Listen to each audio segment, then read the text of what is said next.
নমস্কার, আমি বৈশাখী। শিল্প সাহিত্য বাই বৈশাখী চ্যানেলে সকল শ্রোতা বন্ধুদের স্বাগত জানাই। আজ আপনাদের বলবো গল্প আর্তনাদ, গভীরভাবে প্রাপ্তবয়স্ক শ্রোতাদের জন্য। গল্প পাঠ এবং লেখায় আমি বৈশাখী বিশ্বাস দেবনাথ। প্রথম থেকে শেষ পর্যন্ত শুনবেন। ভালো লাগলে অবশ্যই লাইক করবেন, কমেন্ট করবেন, শেয়ার করবেন এবং আপনাদের প্রিয় চ্যানেল শিল্প সাহিত্য বাই বৈশাখী সাবস্ক্রাইব করে বেল বাটন প্রেস করে পাশে থাকতে একদম ভুলবেন না। বন্ধুরা, শিল্প সাহিত্য বাই বৈশাখী এখন চলে এসেছে ইউটিউব মিউজিক পডকাস্টে। ইচ্ছে করলে আপনারা সেখান থেকেও গল্প শুনতে পারেন এবং আপনাদের ব্যক্তিগত মতামত আমার সঙ্গে শেয়ার করতে পারেন। আজ আপনাদের বলবো গল্প আর্তনাদ। গল্প পাঠ এবং গল্প লেখায় আমি বৈশাখী বিশ্বাস দেবনাথ। গল্পটি গভীরভাবে প্রাপ্তবয়স্ক শ্রোতা বন্ধুদের জন্য।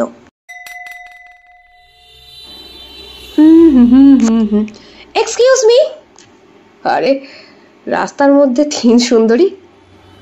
গাড়িটা সঙ্গে সঙ্গে দাঁড় করিয়ে ফেলে সুমন। পিছিয়ে আনে বেশ কয়েকটা, তারপরে বলে, ইয়েস, এত রাতে নির্জন অবস্থায় তিনজন miss, can I help you? Yes, একটু পৌঁছে দেবেন? সামনেই নামবো। অ্যাকচুয়ালি 3 বান্ধবী বেরিয়েছিলাম পার্টিতে, রাত হয়ে গেল ফিরতে, একটা বাস পাচ্ছি না। ও, বাস পেলে সুইটি আমি আছি বেঁচে কি করতে। চলে এসো। আপনার গাড়িতে কেউ নেই তো? আপনি আগে কেন, তোমরা 3 সুন্দরী আর আমি একা, বেশ ভালোই। হ্যাঁ, জমিয়ে মধু খাওয়া যাবে, তাই না? ও, এ তো মেঘনা চাইতেই জল। ভালোই হয়েছে, ওদেরকে আগে ছেড়ে দিয়েছি, আমি একাই ছিলাম গাড়িতে। চলে এসো চলে এসো। কি রে, যাবি নাকি তোরা? চল, রাতের খাবার যখন পেয়ে গেলি আর উপোস থেকে কি হবে রে। ওট ওট ওট, উঠে পড়। শহরটা এখনো ঘুমোয়নি। রাতের আকাশে চাঁদের আলো ধীরে ধীরে ঢেকে যাচ্ছে মেঘের চাদরে। চৌরাস্তায় দাঁড়িয়ে থাকা তৃষা গলার কাঁটা যেন তার নামতে পারছে না।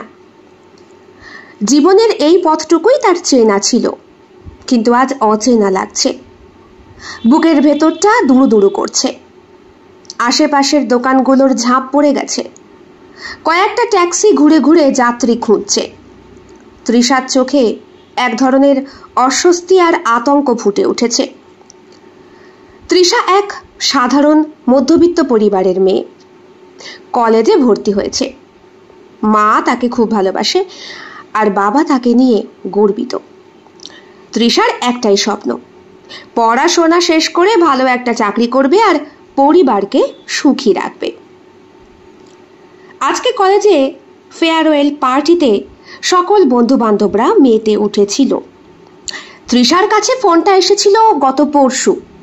ওর খুব কাছের বন্ধু সুমন ওকে ফোন করে জানায়, কিরে, পার্টিতে আসছিস না? না রে, আমার তো খুব একটা চেনা পরিচিত কেউ নেই। কি বলিস? আমি তো আছি, আর বাদবাকি সকলের সঙ্গে না হয় তোকে পরিচয় করিয়ে দেব। সুমন ছেলেটা এমনি খারাপ না, তবে তৃষা বুঝতে পারে সুমন তৃষার আশেপাশে থাকতে চায়, একটু কথা বলতে চায়, একটু আড়ালে আবডালে ডেকে নিয়ে হয়তো দুটো মনের ভালোবাসার কথা। কিন্তু তৃষা এইসব বিষয়বস্তুকে এড়িয়ে যেতেই পছন্দ করে। ওর কাছে এখন ওর সব থেকে বড় ফোকাস হলো পড়াশোনা করাটা। ভালোবাসায় জড়িয়ে গেলে পড়াশোনার প্রতি একটু অমনোযোগিতা আসতে পারে। কিরে, কোনো উত্তর দিতিস না? ভেবে দেখছি। আরে ভাবা ভাবির কি আছে, কাছাকাছি তো হচ্ছে, তোর বাড়ির খুব কাছে, অসুবিধে নেই। শোন, চিন্তা করিস না, রাতে না হয় তোকে আমি বাড়িতে পৌঁছে দিয়ে যাব। কথাটায় একটা সান্ত্বনা আছে। মনের ভেতরে অস্বস্তি ভাবটা কাটিয়ে উঠে তৃষা বলেছিল, ঠিক আছে, যাবক্ষণি। সেই দিন পার্টিতে সবার সঙ্গে সেও ছিল। অনেক চেনা অচেনা বন্ধুদের সাথে আলাপ পরিচয় হয়। সিনিয়র দাদা দিদিগুলো খুব একটা খারাপ না, কয়েকজন আছে একটু দুষ্টু বুদ্ধি, তবে ভালো যুক্তি দেয় এরা। এদের মধ্যে অনেকেই তো কলেজ কমপ্লিট করে চাকরি বাকরি করছে, কেউ কেউ আরো বেশি পড়াশোনা করছে। কোনো কোনো দিদির আবার বিয়ে হয়ে গিয়ে কেউ আবার প্রেগনেন্ট হয়েও পড়েছে। সকলের সঙ্গে নাচানাচি, খাওয়া দাওয়া এইসব করতে করতে রাত অনেকটা হয়। গল্প গুজব, নাচ সব কিছুই চলছিল স্বাভাবিকভাবেই। কিন্তু রাত বাড়তেই এক এক করে বন্ধুরা প্রত্যেকেই বাড়ি ফিরতে শুরু করে। তৃষার বাপি অনেকক্ষণ আগেই ফোন করেছে। বাপি বলেছিল শিয়ালদা স্টেশনে দাঁড়িয়ে থাকবে, কিন্তু তৃষা বারণ করেছে। বলেছে, না না, তোমার স্টেশনে দাঁড়িয়ে থাকতে হবে না, আমি পৌঁছে যাব। তাছাড়া আমার বাড়ি থেকে তো খুব একটা দূরে নয়। দেখিস মা, পারবি তো? শহরের রাস্তাঘাট তুই তো খুব একটা ভালো করে চিনিস না। না বাপি, পারবো, আমার এক বন্ধু আছে তো। এই কি করছে কি? পাশ থেকে সুমন ওকে চাপা দিয়ে বলেছিল, বন্ধু আছে মানে আমার নামটা বলে দিবি নাকি? হে মা, তুই তো বললি আমায় বাড়ি পৌঁছে দিবি, তোর নামটা বলতে অসুবিধে কোথায়? আর পাগলি, কেউ বলে বল আমার চেনা পরিচিত বন্ধুরা আমায় বাড়ি পৌঁছে দেবে।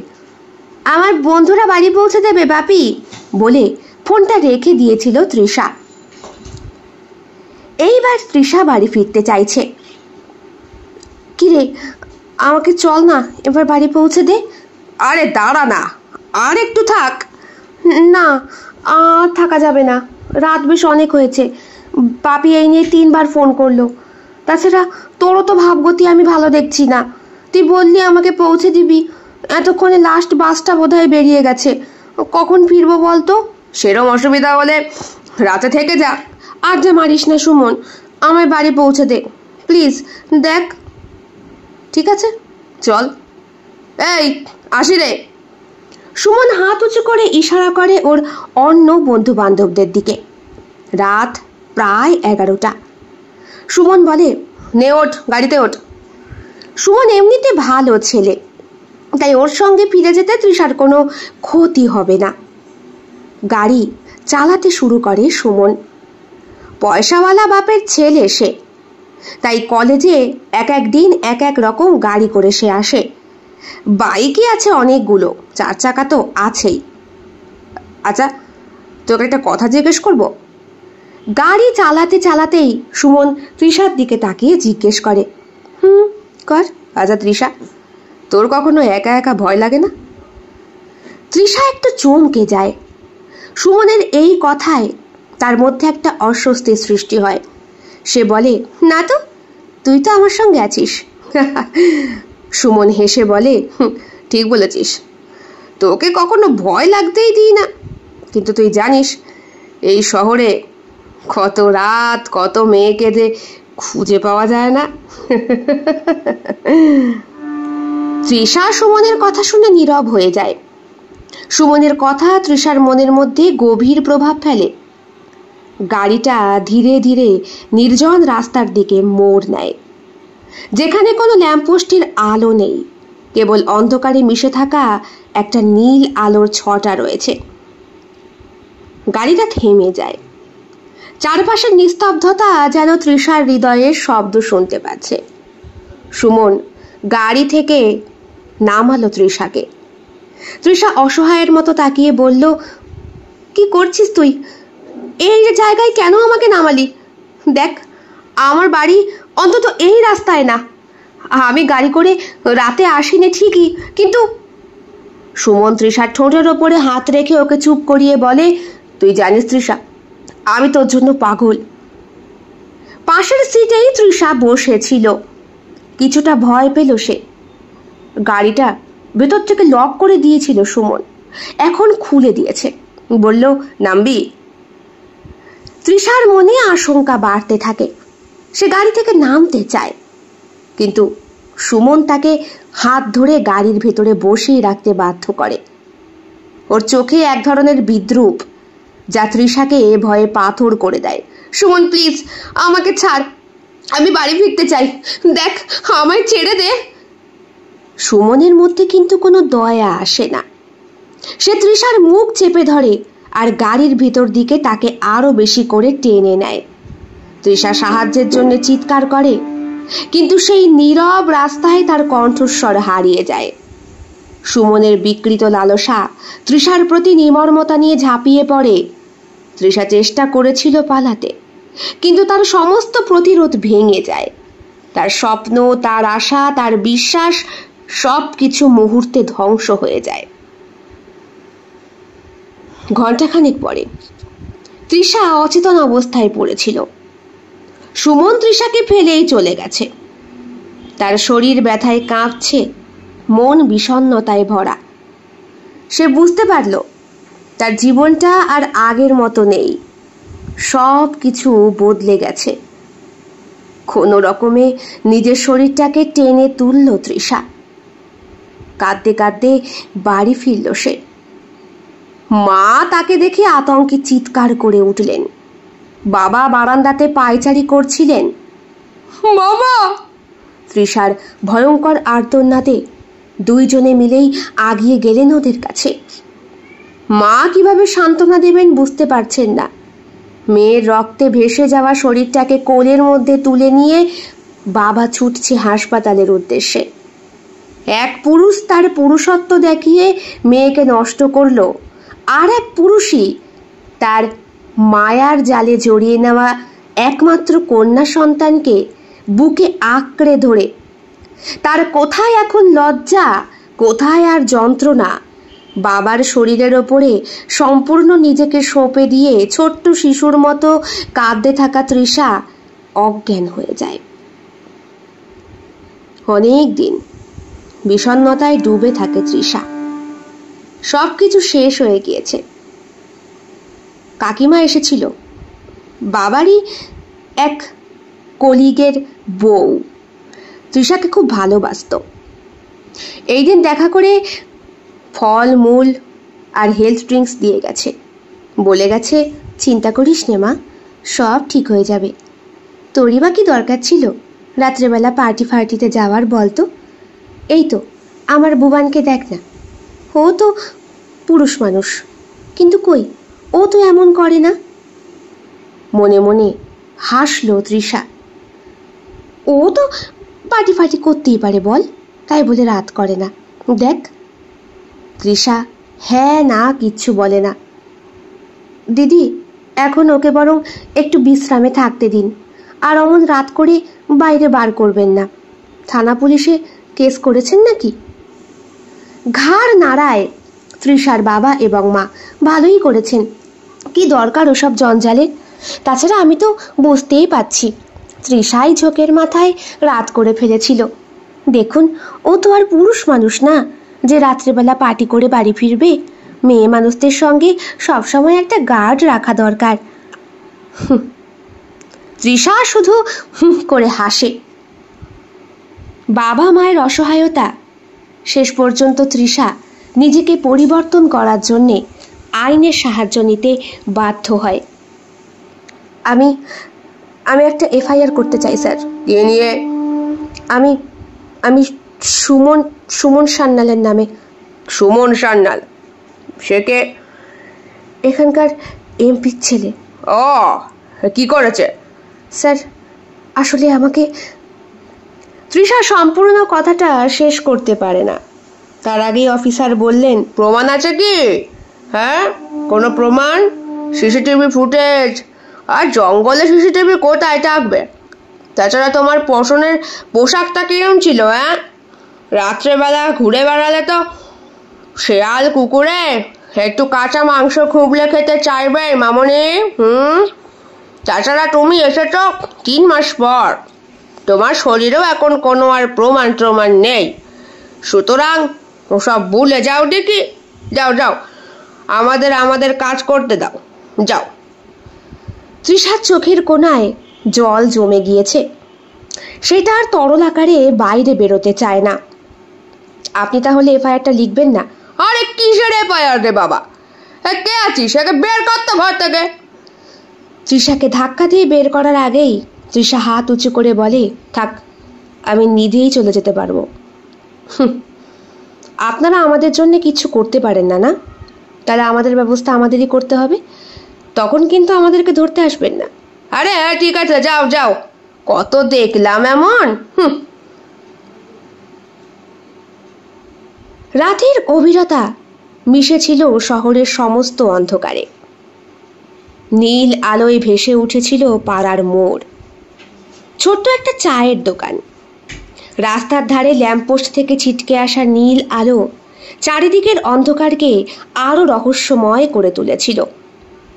নিশুতি রাতের এই দৃশ্য যেন একটা চরম প্রতীক্ষার মঞ্চ তৈরি করে রাখে। তিথি 25 বছরের তরুণী, শহরের ব্যস্ত জীবনের একজন প্রতিষ্ঠিত নারী। তার চোখে ছিল চাঞ্চল্য এবং জীবনকে নতুন করে দেখার অভিজ্ঞতা। প্রতিদিনই কাজ শেষে এসে এই রাস্তা দিয়েই বাড়ি ফেরে। আজও ফিরছে। আজ তিথি ক্লান্ত, শরীরে কোনো শক্তি নেই, মনের ভেতরে এক ধরনের অস্থিরতা কাজ করছে। সে বুঝতে পারছিল না কেন, কিন্তু মনে হচ্ছে যেন আজকে কিছু একটা ভুল হবে। রাস্তার এক কোণে একটা গাড়ি দাঁড়িয়ে, তার পাশ দিয়েই হেঁটে যাচ্ছিল তিথি। আচমকা তার মনে হলো কেউ তাকে অনুসরণ করছে। সে পেছন দিকে তাকায়, না, কিচ্ছু দেখতে পায় না।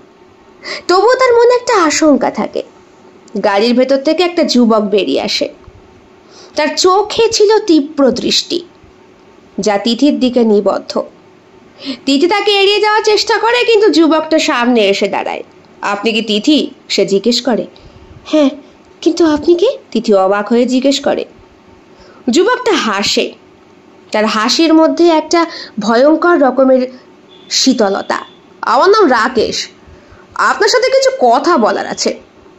তিথি অবাক হয়ে তাকিয়ে থাকে। রাকেশের চোখে বিদ্রুপের ঝিলিক, যা তিথির মনে অস্বস্তি সৃষ্টি করে। আসুন না, আপনাকে এগিয়ে দিই। রাকেশ তিথিকে পথ থেকে সরিয়ে নির্জন গলিতে টানতে টানতে নিয়ে যায়। তিথির মনে অস্থিরতা বাড়ে। আপনি কি চান বলুন তো? রাকেশ ধীরে ধীরে তার কাছে এগিয়ে আসে। তুমি জানো না তোমায় কতদিন ধরে অনুসরণ করছি। তুমি কি আমার হতে চাও না? এগুলো আপনি কি বলছেন? আমি আপনাকে চিনি না, জানি না। সে কি, ডিপার্টমেন্টে চাকরি করছো আর আমাকে চেনো না? আপনি আপনি কে বলুন তো? বারে, আমার ভাইকে সেদিন একটা চড় মারলে তোমার মনে নেই? তিথির মনে পড়ে, যে ডিপার্টমেন্টেও চাকরি করে সেই ডিপার্টমেন্টেরই একটি মেয়ের সঙ্গে অসভ্যতা করেছিল রাজা নামে একটি ছেলে। নিজের রাগকে সহ্য করতে না পেরে তিথি সকলের সামনে একটা চড় মেরেছিল রাজাকে। রাজা সকলের সামনে সেই মেয়েটির পা ধরে ক্ষমা চায়। সেই ঘটনার প্রায় মাস 6 হয়ে গিয়েছে। এখন আবার রাজার দাদার উৎপত্তি। তিথির একটু ভয় লাগে। তুমি জানো, তোমার সেই ক্ষমা চাওয়ার পর থেকে আমার ভাই জাস্ট বাড়ির বাইরে পা রাখতে পারছে না। আরে ও তো পুরুষ মানুষ নাকি? হ্যাঁ, মেয়ে মানুষের দিকে তাকাবে, এ তো পুরুষ মানুষের ধর্ম। তাছাড়া আমরা যদি তোমাদের দিকে না তাকাই তাহলে তোমরা এত সাজই বা কি করতে? যাই হোক, সব পুরনো কথা ছাড়ো। আমার ভাই এখন তোমায় চায়। মানে? অবাক কণ্ঠে তিথি জিজ্ঞেস করে।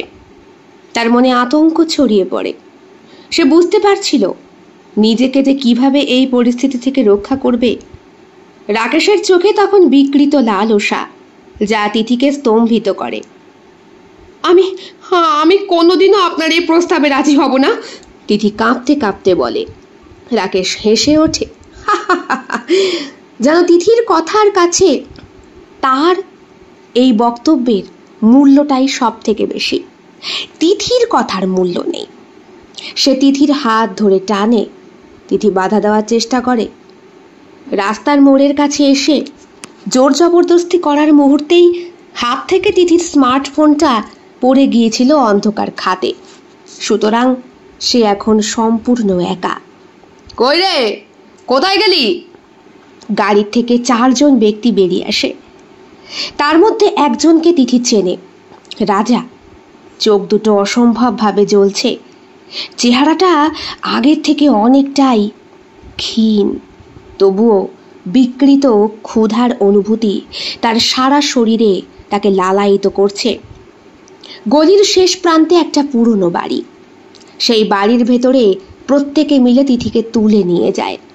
তিথির শরীরটা কাঁপে, আর ওদের চোখে একটা নিস্তব্ধ পাগলামি। কেউ বাঁচাতে আসবে না। তিথি মনে মনে ভাবে তার ভেতরে কি কোথাও একটা শক্তির জন্ম নিচ্ছে। সেই শক্তি তাকে বলছে, তুই হারতে পারিস না, তুই লড়াই কর। তিথি সমস্ত শক্তি দিয়ে রাজেশকে ধাক্কা দেয়, কিন্তু রাজেশ আবার তাকে চেপে ধরে। তিথির দুটো হাতের ওপরে দুই ফন্ত মিলে দাঁড়িয়ে পড়ে, মুখটা চেপে ধরে আর একজন দুই পা। তিথির চোখের সামনে ভেসে ওঠে রাতের অন্ধকারের মাঝের এক টুকরো আশার আলো। কি করবে সে কিছুই বুঝতে পারছে না। এইবার তুই আমার হবি। শালি, সেই দিন তোকে তো কিছু করিনি, শুধু ওড়না ধরে একটু টান মেরেছিলাম, তাতেই আমাকে চড় মারলি। শালি, দাঁড়া, আজকে তোর ওড়নার পেঁচেই তোকে। না ভাই, জানে খতম করিস না, পুলিশ কেস হলে বিপদ হয়ে যেতে পারে। তার থেকে বরং তোর যেটুকু ইচ্ছে তুই সেইটুকুই কর। আমায় ছেড়ে দাও। না, ছাড়লে কি করে হবে? মেয়ে মানুষ হয়ে জন্মেছ, অলির গলির ভেতরে একা একা ঘুরে বেড়াচ্ছ, তোমায় বুঝি ছেড়ে দেওয়ার জন্যে এখানে এনেছি মামনি? তিথির গলায় একটা অসম্ভব জোর চলে আসে। সে চিৎকার করতে থাকে। তার মুখের ওপরে হাত দিয়ে চেপে ধরলে দাঁত দিয়ে সে আক্রমণ করে। হয়তো কপালটা ভালো ছিল, তাই আশেপাশের কিছু লোক ছুটে আসে। যদিও ততক্ষণে দুইজন ধর্ষক তার শরীরের সম্পূর্ণ লালিমাটুকু শুষে নিয়েছে। তবুও জীবনের সমস্ত ব্যথা কাটিয়ে তিথি যখন চোখ খুলল, তখন দেখল সে হাসপাতালের বেডে শুয়ে রয়েছে। মা, বাবা এবং দুই দাদা মাথার কাছে দাঁড়িয়ে। মধ্যরাতের অন্ধকারে নিস্তব্ধ পল্লীর কুয়াশা ছেয়ে গেছে পুরো এলাকা জুড়ে। ঘুমন্ত গ্রাম যেন আর কিছুক্ষণের জন্য ঘুমের আস্তরণে ঢেকে রেখেছে তার সমস্ত কোলাহল। পল্লীর প্রত্যেকটি পরিবার গভীর নিদ্রায় আচ্ছন্ন, কিন্তু একটি বাড়ির ভেতর থেকে আলো জ্বলছে। বাড়ির মেয়ে রূপা জানলার পাশ দিয়ে চুপচাপ দাঁড়িয়ে। সে চেয়েছিল এই বাড়ি থেকে অনেক দূরে চলে যেতে, যেখানে তার নতুন জীবন শুরু হতে পারে। রূপার বয়স 21 বছর, তরুণী সে। বড় হয়েছে এই পল্লীর শান্ত পরিবেশে। তার চোখে অনেক স্বপ্ন, শহরের নামী বিশ্ববিদ্যালয়ে পড়াশোনা করা, নিজেকে প্রতিষ্ঠিত করা। কিন্তু বাবা মা বিয়ে ঠিক করে ফেলেছে। সেই দিনটা ছিল রূপার ফেরার দিন, শহরের কলেজ থেকে বাড়ি ফেরার দিন। পল্লীর মানুষজন তাকে দেখে খুব খুশি হয়। শহরে মেয়েকে পড়াশোনা করতে পাঠাবেন না ভেবেছিলেন মা বাবা, কিন্তু রূপা বলেছিল, যতদিন না বিয়ে হচ্ছে ততদিন একটু পড়তে দাও না। যদিও বাবা মা ছিলেন গর্বিত, কারণ মেয়ে পড়াশোনা করতে এত ভালোবাসে। রাতের দিকে গ্রামের সামাজিক অনুষ্ঠানে গিয়েছিল রূপা। কয়েকজন যুবকের সঙ্গে তার আলাপ হয়। গ্রামের প্রভাবশালী ব্যক্তির ছেলে রাজু উদ্দাম, চঞ্চল এবং কিছুটা অপরিচিত রূপার সাথে। ভেতরে একটা অস্থিরতা কাজ করছিল রূপার। আজকে বোধহয় বাড়ি ফিরতে একটু রাত হবে, তাই না বল? তুই চিন্তা করছিস কেন? তুই তো শহরে যাতায়াত করিস, তোর অভ্যেস আছে। হ্যাঁ রে, ও তোর এই রাজু ছেলেটাকে ভালো লাগে। কে রাজু? বলতে বলতেই রাজু তার পথ আটকায়। তার সঙ্গে আরও দুটো ছেলে দাঁড়িয়ে। রাতের নিস্তব্ধতা ভেদ করে রূপার দিকে এগিয়ে আসে তারা। রূপা আতঙ্কে কাঁপে। সে চেষ্টা করে পালানোর, কিন্তু জোর করে তাকে টেনে নিয়ে যায় গ্রামের নির্জন এক স্থানে। পল্লবী, পল্লবী, পালাস না পল্লবী! রূপা তাকিয়ে দেখতে পায় তার সব থেকে কাছের বান্ধবী পল্লবীও তার কাছেই দাঁড়িয়ে রয়েছে, কিন্তু সে হাসছে ভয়ঙ্করভাবে। রাতের সেই নির্জনতা, রাতের অন্ধকার রূপার সমস্ত আশা স্বপ্ন কেড়ে নেয়। খুব শখ না? হ্যাঁ, খুব শখ। গ্রামে পাশ দিয়ে শহরে গিয়ে পড়াশোনা করবি। শরীরে খুব রস তোর, তাই না রে? হ্যাঁ সালা, কোথায় বিয়ে থা করে সংসার করবি তা না, চাকরি করবে। চাকরি? শোন, এই গ্রাম আমার বাপের সব কিছুতে এই গ্রাম চলে। আমরা দুই ভাই বোন মিলে তোর মতো ঠ্যাঁটা মেয়েদেরকে কি করে আটকাতে হয়। তার মানে হ্যাঁ, রাজু আমার দাদা, আমি ওর একই মায়ের পেটের বোন। তুই আমার এত বড় ক্ষতি করিস না পল্লবী। আমি পড়াশোনা করতে চাই, তাতে তোর অসুবিধেটা কি? অসুবিধা মানে শিক্ষিত হয়ে হবেটা কি? মেয়ে মানুষ হয়েছিস, শাড়ি উঁচু করে শুয়ে থাকবি। দুই উড়ুর মাঝখানে যত যন্ত্রণা। এই তো তা মেটানোর জন্য তো বিয়েই দিয়ে দেবে বাবা মা। রাজি হয়ে যা না। না, পড়াশোনা করে গ্রামের উন্নয়নের কাজ করবে। উন্নয়নের নিকুচি করেছি, দাঁড়া তোর উন্নয়ন আজকে তোর শরীর থেকে বের করব। একটা মেয়ের সামনে আরেকটা মেয়েকে কতটা নৃশংসভাবে অত্যাচার করা যায়, রাজু এবং তার সহযোগিতা মিলে ঠিক ততটাই ভয়ঙ্কর নির্যাতন করল রূপার ওপরে। তার দৃষ্টিতে সে কেবল একটি শিকার, কোনো মানুষ নয়। তাই রূপার শরীরের বিভিন্ন জায়গায় দাঁতের আর নখের আঁচড় বসাতে এতটুকু কুণ্ঠা বোধ করল না রাজু। শেষ পর্যন্ত তো পল্লবী এগিয়ে এলো। হাতে একটা টর্চ আছে। সেই টর্চটার ভালো উপযোগী কাজে ব্যবহার করার জন্য সে তার দাদাকে নির্দেশ দেয়, দাদা এইটার সঠিক জায়গায় ঢুকিয়ে দে। দাদা বুঝতে পারে বোন কি চাইছে। রূপার জীবনের সবচেয়ে ভয়াবহ মুহূর্ত। সমস্ত বিশ্বাস, আত্মবিশ্বাস, নিরাপত্তার অনুভূতি ভেঙে যায়। বাড়ি ফেরার সময় বাবা বারবার বলে দিয়েছিলেন, শোন, পল্লবীকে নিয়ে ফিরবি। দুই মেয়ে মানুষ একসঙ্গে থাকলে ভয় একটু কম। আপদে বিপদে পড়লে আরেকজন পালিয়ে খবর দিতে পারবে। আর ফোনটা পল্লবীর কাছে দিয়ে রাখবি। তোর তো সব কিছুতেই বাড়াবাড়ি। বর্বরতা, নিমর্মতা জীবনের প্রত্যেকটি সূত্রকে ছিঁড়ে ফেলে। রূপা 3 দিন অজ্ঞান হয়ে পড়েছিল। যখন জ্ঞান ফিরল তখন সে দেখল তার শরীরের সমস্ত জায়গায় পিঁপড়ে ধরে গিয়েছে। থরথর করে কাঁপা শরীরটা আর ভাঙা মন নিয়ে উঠে বসতেই সে বুঝতে পারে গ্রামের সবথেকে নির্জন জঙ্গলে এনে ফেলে রেখেছে ওরা। বাবা মা কি ওর খোঁজ খবর নেয়নি?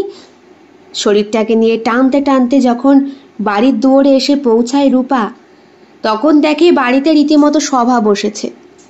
পল্লবী আছে, রাজু আছে, তাদের বাবা আছে। ওনারা রীতিমতো খোঁজার জন্যে পুলিশেও খবর দিয়েছেন। পুলিশ নাকি হন্যে হয়ে খুঁজেছে, কিন্তু খুঁজে পায়নি। রূপার বিধ্বস্ত অবস্থা দেখে অসহায় বাবা মা তার দিকে তাকিয়েছিল। গোটা গ্রাম ঘটনাটা জেনে যায়। বাবা মা নিজেদেরকে আর ধরে রাখতে পারেন না। আইনের পথে অনেক বাধা, প্রভাবশালী পরিবারের থেকে চাপ, কিন্তু রূপা হাল ছাড়েনি। আপনি কি এফআইআরটা করবেন? দেখো মামনি, এই নিয়ে 3 নম্বর হলো, ঠিক আছে? ওসব বাদ দাও ডিকি। 2 দিন পরে উকিল সাহেবের বাড়িতে বিয়ে আছে। সাহেব বিয়ে করছেন, তা ওনার বিয়ে থাওয়ার পর তারপরে না হয় এসব কেস খামারি নিয়ে কথা বলা যাবে। কিন্তু স্যার, আমি তো আমার ওপরে নির্যাতনের এফআইআরটা করতে এসেছি। আমার কাছে প্রমাণ আছে। প্রমাণ? শরীর আছে কি? আবার সেই এক কথা, যে এক কথা ইন্সপেক্টর বলেছিলেন তৃষাকে, বলেছিলেন তিথিকে, এবং এখন বলছেন রূপাকে। তাহলে আমাদের ব্যবস্থা কি আমাদেরই করতে হবে? সেই ব্যবস্থা করতে গিয়েই তো রাত্রেবেলা বাড়ির বাইরে বেরিয়ে বুঝতে পেরেছ যে সেই ব্যবস্থা করার ক্ষমতা তোমাদেরকে ভগবান দেয়নি। উল্টে এমন একটা কিছু দিয়েছেন যা খোয়ানোর ভয়ে রাত বেরাতে বাড়ির বাইরেও বেরোতে পারো না, আর একা একা সব কিছুতেই ভয়। রূপা মাথা নিচু করে থানার বাইরে বসেছিল। রূপার মাথার কাছে এসে তৃষা দাঁড়ায়। নমস্কার, আমি তৃষা। তুমি? আমার নাম রূপা। আর ওই যে বসে আছে ওর নাম তিথি। ও, আমিও এসেছিলাম কেস করতে, কিন্তু এরা কেস নিল না। বলে কি না উকিল সাহেবের বিয়ে। আচ্ছা, এখানকার উকিল সাহেবের সঙ্গে থানার কি সম্পর্ক বলো তো? আমাদের ক্ষতি হয়ে গিয়েছে। আমরা নিজেরা রুখে দাঁড়াতে চাই, প্রতিবাদ করতে চাই, তবু আমাদেরকে মুখ বন্ধ করে রাখতে হবে কেন বলো তো? জানি না দিদি, আমার ঘটনাটা ঘটেছে বেশি দিন এখনো হয়নি। আমি 3 দিন অজ্ঞান হয়েই ছিলাম। কি করে যে প্রাণে বাঁচলাম, মেয়ে মানুষের কচ্ছপের জান বলে না, তাই বোধহয় বেঁচে গিয়েছি। কিন্তু ওরা কেস নিতে চাইছে না। ওরা বারবার বলছে রাত্রেবেলা কেন বেরিয়েছিলাম অন্ধকারে একা একা, কেন আমাদের কাজ থাকতে পারে না? ভগবান মেয়ে মানুষ হলে জন্ম দিয়েছে, তার মানে কি আমাদের সব কিছুতেই রেস্ট্রিকশন? হ্যাঁ, বয়স বাড়ার সঙ্গে সঙ্গে আমাদের বুক হবে, বয়স বাড়ার সঙ্গে সঙ্গে আমাদের কোমরের অংশ বেশি করে উদ্ভাসিত হবে, বেশি করে প্রস্ফুটিত হবে। আমরা আমরা মা হওয়ার জ্বালা যন্ত্রণা মাসিক ক্রিয়ায় সহ্য করব। তারপর কি আমরা ভোগ্য হব দিদি? আমাদেরকে একটু বলো না, ভোগ্য হব? বলে রূপা কান্নাকাটি করতে শুরু করে। তৃষা আর তিথি আগেই আসে রূপার দিকে। শুধু তৃষা তিথি নয়, এমন অসংখ্য অসংখ্য তৃষা এবং তিথি এগিয়ে আসে। রূপার মাথার ওপর হাত রেখে বলে, আমরা নিজেরাই নিজেদের শক্তি বোন। আমরাই যদি আমাদের বিরুদ্ধে রুখে দাঁড়াতে না পারি, এরা কখনো আমাদেরকে সাহায্য করবে না। আমাদের অস্ত্র কি হওয়া উচিত জানো? হাতের পেন আর খাতা তো আছেই, তার সঙ্গে একটা দা, যেটা আমাদের প্রোটেক্ট করবে সব সময়। ওই আইনি ঝামেলায় জড়ানোর কথা ভাবলে চলবে না, ব্যাগের মধ্যে নিয়েই ঘুরতে হবে। সামনে এগিয়ে এলেই ওই দাঁটা হাতে নিয়ে মাথাটা ধর থেকে আলাদা করতে হবে, আগে চিৎকার করার আগে। নিজে বাঁচানোর আগে একটার মুন্টু যদি উচ্ছেদ করে ফেলা যায় না বোন, তাহলে দ্বিতীয়টা পা বাড়াতে ভয় পাবে। হ্যাঁ, হয়তো বাঁচবো না, হয়তো আরো নৃশংসভাবে খুন করবে, কিন্তু একটা রক্তবীজকে তো ধ্বংস করে যেতে পারবো কি? পারবো না? আমরা পারবো না? আমরা তো ধর্ষিতা, আমরা সব পারি। আমাদের সমাজ আমাদেরকে এটা করতে শিখিয়ে দিয়েছে। কারণ সমাজ যখন আমাদের হয়ে লড়বে না, ধর্ষিতা হয়ে গিয়ে আমাদেরকেই তার বিরুদ্ধে লড়তে হবে। আমরা তো প্রত্যেক মুহূর্তেই ধর্ষিত হচ্ছি। আমাদের মায়েরাও হয়েছে, ঠাকুমারাও হয়েছে, কোনো না কোনো সময় হয়েছে যেদিন যৌনতা করতে ইচ্ছা হয়নি, তবুও করতে হয়েছে। সেটাও তো একটা ধর্ষণই হলো। আমাদেরকে রুখে দাঁড়াতে হবে আমাদের ভবিষ্যতের কুড়িগুলোকে বাঁচানোর জন্য, যাতে ওরা নিশ্চিন্তে বৃদ্ধা হতে পারে। কি ব্যাপার, পোদ্দার সাহেবের 3 দিন ধরে ডিউটি আসা কি বারণ, নাকি উকিল সাহেবের বিয়ে খেয়ে সব কিছু হয়ে গেছে ওনার? কি জানি স্যার, বুঝতে পারছি না। ফোন করছি, ছুটি ফুটিও তো নেয়নি, দরখাস্তও জমা দেয়নি, অথচ স্যার স্যার শিগগিরই চলুন। কি হয়েছে, চলুন স্যার। থানা থেকে বেরিয়ে মিনিট 15 গাড়িতে পথ। গাড়িটা থামতেই প্রত্যেকটা অফিসারের চোখ চড়ক গাছ। বড় একটা অশ্বত্থ গাছের ডালে টুকরো টুকরো শরীরের অংশ ঝুলছে মিস্টার পোদ্দারের, আর শরীরের প্রত্যেকটা ছেঁড়া ছেঁড়া অংশে রক্ত দিয়ে খোদাই করা নাম লেখা। প্রজ্বলিত 3টে নাম দেখেই ইন্সপেক্টর বললেন, এ কি, এদেরকে চেনেন? এ তো স্যার বেশ কদিন আগে এসেছিল মনে হচ্ছে। চামড়া কেটে রক্ত করে নাম লিখে রেখেছে। যথাসম্ভব মনে হচ্ছে তিথি, তৃষা আর রূপা। কি হয়েছিল? স্যার রেপ কেস, এসেছিল থানায় FIR করতে, কিন্তু বড়বাবু গুরুত্ব দেননি। মানে? হ্যাঁ স্যার, বলেছিলেন যে উকিল সাহেবের বিয়ে, ওই খেয়ে দিয়ে তারপরে কেস নেব। এটা কোনো কথা? আপনারা যদি এরকম কাজ করেন তাহলে কি করে হবে বলুন তো? থানা CCTV ফুটেজ ঠিক আছে? না স্যার, ওটাও খারাপ। প্রায় 6 মাস। কি কাজ করছেন আপনারা? সারা শহর এখন জ্বলছে এই ধর্ষিতাদের জন্যে, আর আপনারা এইভাবে ফেলে রেখেছেন।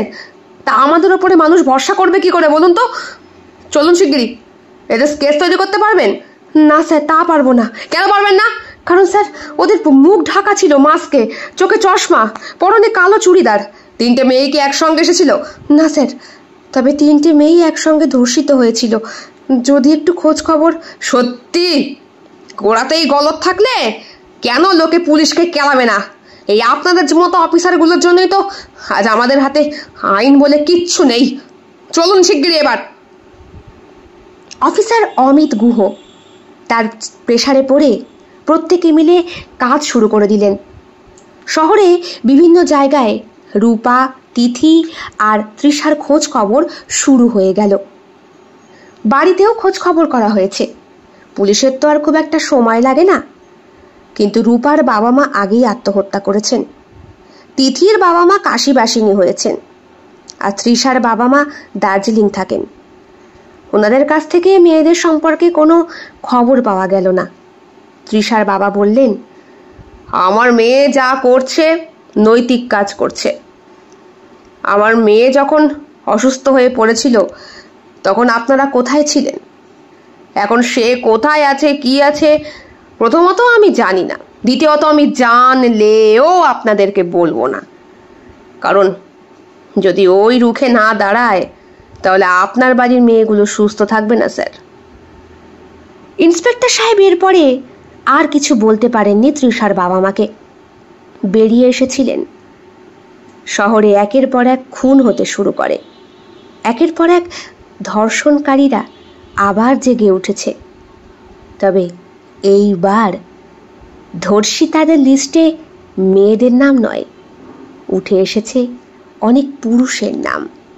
এই তো কদিন আগেই নামজাদা সঞ্জয় সান্যালের 2 পুত্র রাজা এবং রাকেশকে গাড়ির মধ্যে পাওয়া গিয়েছে, হাত পা বাঁধা অবস্থায়। 7 দিন ধরে তাদের উপরে ধর্ষণ চালানো হয়েছে। হ্যাঁ, তাদের শরীরটাকে শুষে ফেলেছে। তাদের চোখে মুখে আতঙ্কের ভয়। হাসপাতালে ভর্তি। গাড়ি থেকে যখন পুলিশ বডি উদ্ধার করে তখন নগ্ন সেই চেহারা দেখে পুলিশেরই হাসি পেয়ে গিয়েছিল। যদিও নিজের হাসিটাকে চেপে রেখেছিলেন অফিসার, মনে মনে বলেছিলেন, ঠিক হয়েছে, মেয়েদের সঙ্গে শুবি না? দেখ মেয়েরা যখন শোয় তখন কেমন লাগে, দেখ শালা। অফিসার, আমি কিন্তু আততায়ীদেরকে ধরতে চাই। আমার 2 ছেলে আমার সব। কি করে যে এটা হলো? আরে মশাই, আপনি চুপ করুন তো। আমার ছেলের কথা ভাবুন। সুমন, সেই যে গাড়ি নিয়ে আজ 7 দিন হলো, তাকে খুঁজে পাচ্ছি না। বলে গেল শিলিগুড়ি ঘুরতে যাবে। গেল তো গেল, ছেলের কোনো হদিশ নেই। এদিকে ছেলের বন্ধু বান্ধব সব ফিরে এসেছে। জিজ্ঞেস করতেই বলে, কোথায় কাকু, ও তো আমাদের সঙ্গে যায়নি, ও নাকি রাস্তায় কোন মেয়ে ছেলেদেরকে গাড়িতে তুলেছিল। পুলিশ আবার হাসে। আপনি হাসছেন? হ্যাঁ, আপনারা চুপ করে বসে থাকলে আমাদের ছেলেরা নিজের ঘরে এবার চোর ঢুকেছে, তাই না স্যার? আমরা বসে থাকলে আপনাদের ঘরের ছেলেরা শুনতে আমার দারুণ লাগছে স্যার।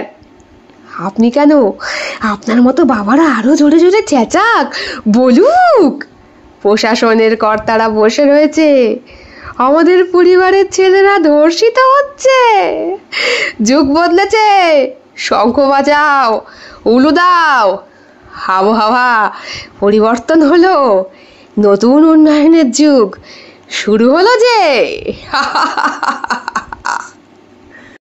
অন্ধকার রাতের নিস্তব্ধতা ভেদ করে যেন নিঃশব্দ চিৎকার ছড়িয়ে পড়ে, যা কারো কানে পৌঁছায় না, কোনো হৃদয় ছুঁতে পারে না। তার শরীর তখন ছিল এক নির্জন যন্ত্র, যা যন্ত্রণায় কুঁকড়ে উঠেছিল। প্রতিটি স্নায়ুতে যেন তীব্র বিষ ছড়িয়ে পড়ছিল। শক্তি এবং ইচ্ছা শক্তি যা এতদিন তাকে রক্ষা করেছিল, হঠাৎ করেই যেন তা ভেঙে পড়ল। তার শরীরের প্রত্যেকটা অংশ শীতল এবং বেদনাময় হয়ে উঠেছিল, যেন সমস্ত পৃথিবীর ভার তার উপরে চেপে বসেছে। কিন্তু তার মনে চলছে এক অবিরাম যুদ্ধ, যেখানে সে মুক্তি চেয়েও পাচ্ছিল না, চিৎকার করতে পারছিল না। এই অন্ধকারের মধ্যেই সে হারিয়ে গেল। তার আত্মা যেন ছিন্ন ভিন্ন হয়ে গেল, আর দেহটা যেন শুধুমাত্র একটা খোলস রয়ে গেল। পাশবিকতা নিষ্ঠুর ছোঁয়া তার শরীরের প্রত্যেকটা কোণায় অদৃশ্য ক্ষত সৃষ্টি করছিল। ক্ষতগুলো চোখে দেখা যায় না, কিন্তু তার মনোজগতে সেই ক্ষত আজীবন থেকে যাবে। তার ভেতরের সমস্ত আলো নিভে গেল, সব অনুভূতিগুলো ধ্বংস হয়ে গেল, যেন সে এক জীবন্ত মৃতদেহে পরিণত হলো। কেমন লেগেছে আজকের নিবেদন কমেন্ট বক্সে কমেন্ট করতে একদম ভুলবেন না। ভালো লাগলে অবশ্যই লাইক করবেন, শেয়ার করবেন এবং আপনাদের প্রিয় চ্যানেল শিল্প সাহিত্য বাই বৈশাখী সাবস্ক্রাইব করে বেল বাটন প্রেস করে পাশে থাকবেন বন্ধুরা। দেখা হবে আগামীকাল অন্য আরও একটি ভিন্ন স্বাদের গল্পের সঙ্গে। সকলে খুব ভালো থাকবেন, সুস্থ থাকবেন, পরিবারকে নিয়ে ঈশ্বরের কাছে এটাই কামনা করি। শুভরাত্রি।